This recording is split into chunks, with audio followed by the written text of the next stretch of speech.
At ayun nga mga ka-El Diablo, magandang tanghali, umaga sa inyong lahat, gabi, kung saan man kayo naroon. Back again, Mr. El Diablo in cooking action, maybe adobo ulit. Anyways, subukan na rin gumawa ng apritada kung nakagawa ako ng, at no, napanood ninyo, at sana napanood ninyo, o panoorin po natin yung aking kalderetang manok. Ito naman, yung gaya nga sabi ko na version ko naman, same thing I guess, but apretadang manok naman tayo ngayon, apretada. So habang naghihintay ako ng konti, binabad ko to sa toyo at lemon, yung manok natin. Ginet-get ko, your choice kung anong gusto ninyo. Alright?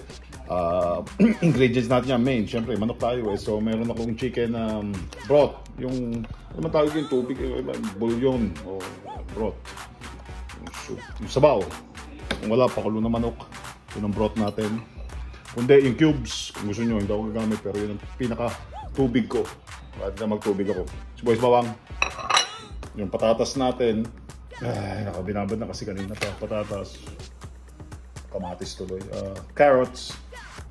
At ito yung sili na galing sa labas, yung ating, kung napanood nyo rin po, at maraming salamat sa panonood po palagi. At pagsubaybay kay Mr. L, ayan po, inarbis natin yung sili natin.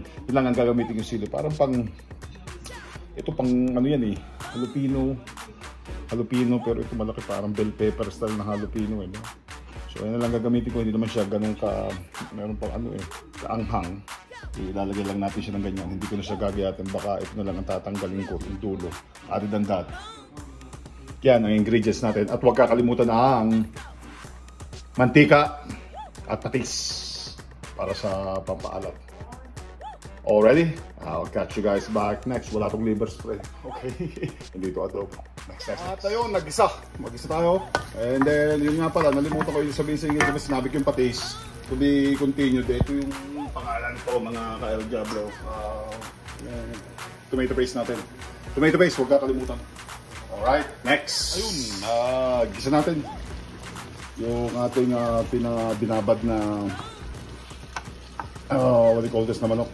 Igisa natin hanggang matuyan ng konti para hindi tayo masarap yan, hindi masyado ng magpatis, mamaya na patis. Igisa natin na maigi. Okay, next. Ayun, pagkatapos ko na maigisa ng tama, nilagay ko yung patatas natin para gusto ko kasi malambot ang patatas. Nilagyan ko ng tomato paste. Ayun, haluin natin na maigi.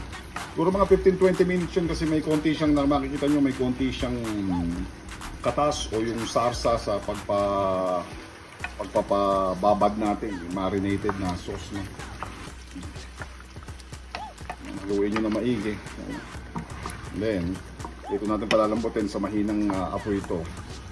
At mamaya tayo maglalagay ng konti ng patis, i-adjust natin kasi dahan-dahan kasi may alat na yan ha mga ka-elo. Yan na.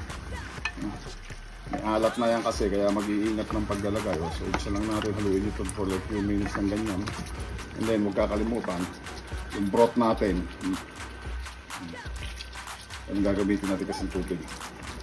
So lagyan ninyo, lalagyan ko ng fair enough kung magkakulang man kasi patutuyuan natin yan. At para mag-adjust ang lasa, yung asin, diba? Nalagyan natin yan ng patis later on, mamaya na konti, pakukulang ko muna to. Right, i-adjust natin, huwag kalimutan maglagay ng patis ha, i-adjust ang lasa. Alright, next! Sa ganitong rate mga ka-El Diablo, after half an hour, ayun, nilagay ko lang sa ibabaw yung mga okay, carrots natin. So basically nagpapatuyo na lang ako. So malambot na yung laman, okay naman yan, wala namang question dyan. So bibigyan pa natin ng ano para magpapatuyo lang tayo.